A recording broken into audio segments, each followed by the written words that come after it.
आज पूरे देश में जेईई और नीट के परीक्षा के लिए जो बच्चे विरोध कर रहे हैं उन बच्चों की कोई सुन नहीं रहा है। केंद्र सरकार अपने जिद पे अड़ी हुई है। जैसा कोविड-19 का असर पूरे देश में इतना भयंकर है कि सब पे खतरा मंडरा रहा है।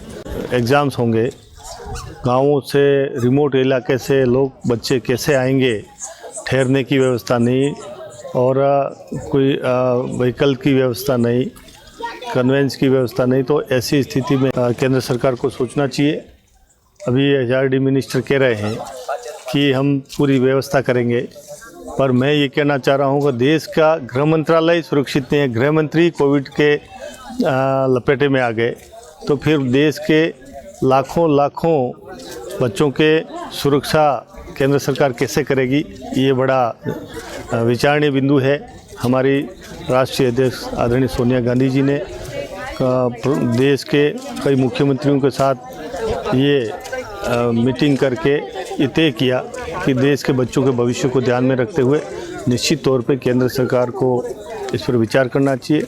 आज मैं जहां खड़ा हूं, ये उदयपुर संभाग का मुख्यालय है। आज ही यहां 158 पॉजिटिव केस आ गए हैं। तो ऐसी स्थिति में हम कैसे कह सकते हैं कि बच्चे दूर दूर से जो आएंगे वो कैसे सुरक्षित रह पाएंगे। आज आसाम और बिहार जैसे स्टेट में बाढ़ का प्रकोप है।